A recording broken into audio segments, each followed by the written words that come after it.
Bienvenue à tous pour cette exploration passionnante, je trouve, de l'histoire du bridge. Comment un jeu de cartes, bon, assez ancien dans ses racines, est devenu ce sport de l'esprit qu'on connaît, si complexe, si international. Oui, les documents qu'on a consultés nous font vraiment voyager à travers les siècles. On part des jeux italiens du XVe siècle pour arriver jusqu'aux intelligences artificielles aujourd'hui.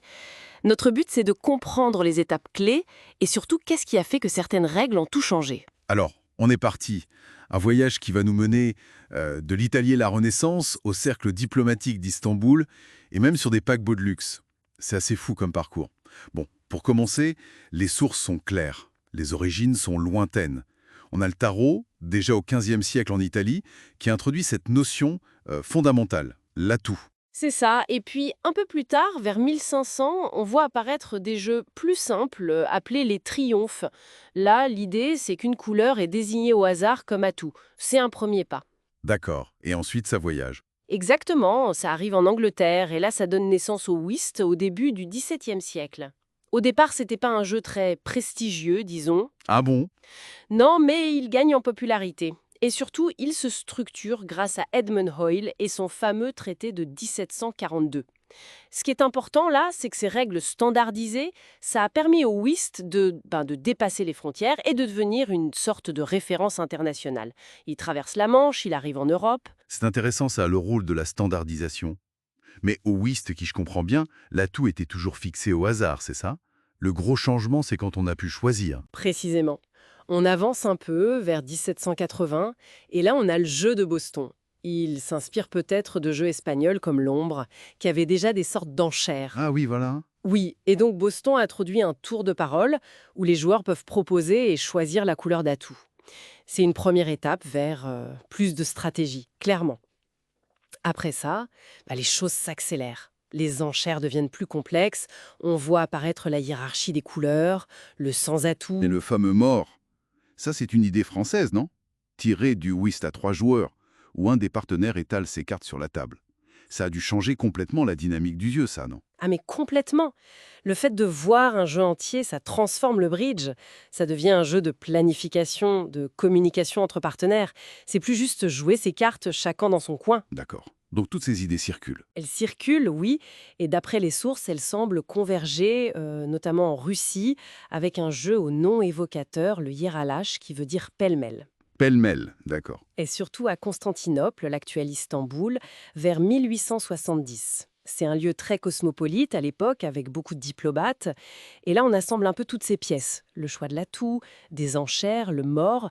Le jeu prend alors le nom de bridge ou birich. Birich, d'origine russe peut-être, hein? C'est une des hypothèses, oui. D'ailleurs, une règle est imprimée à Londres en 1886 sous le titre Birich or Russian Whist, donc le lien est fait.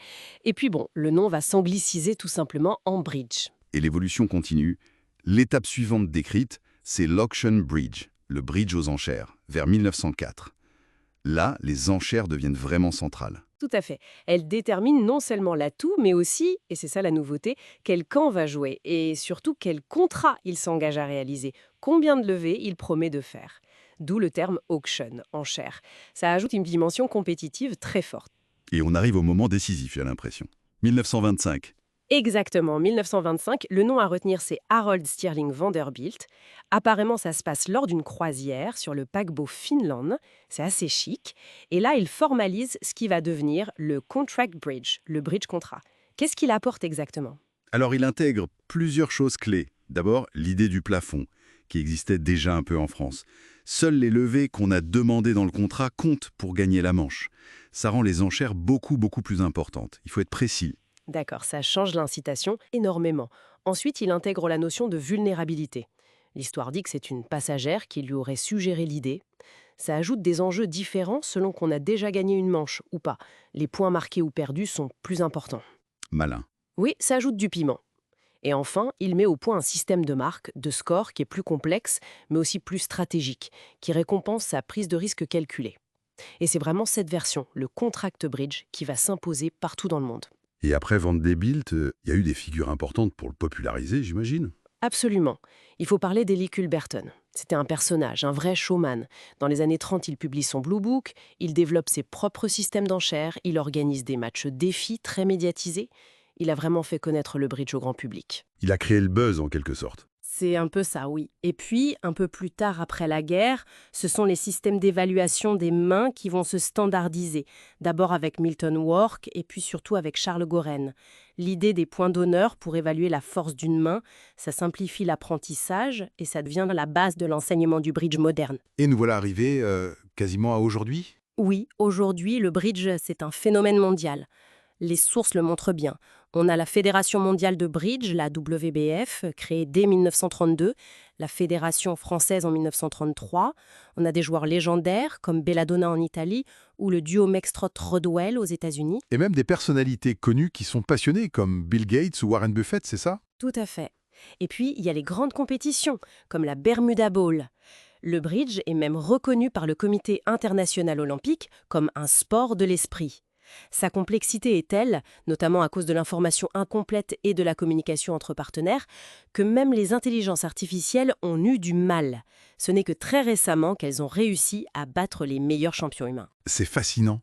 Donc au final, si on résume, le bridge, ce n'est pas une invention sortie de nulle part.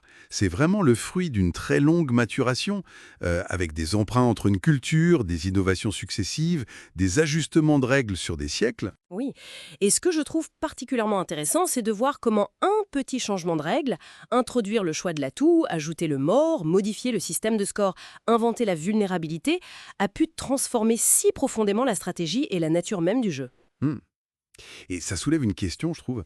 Pourquoi est-ce que cette combinaison particulière de règles, celle du contract bridge de Vanderbilt, a connu un tel succès mondial au point d'éclipser presque toutes les autres variantes? Qu'est-ce qui fait qu'une formule de jeu prend et perdure comme ça? C'est une question à méditer.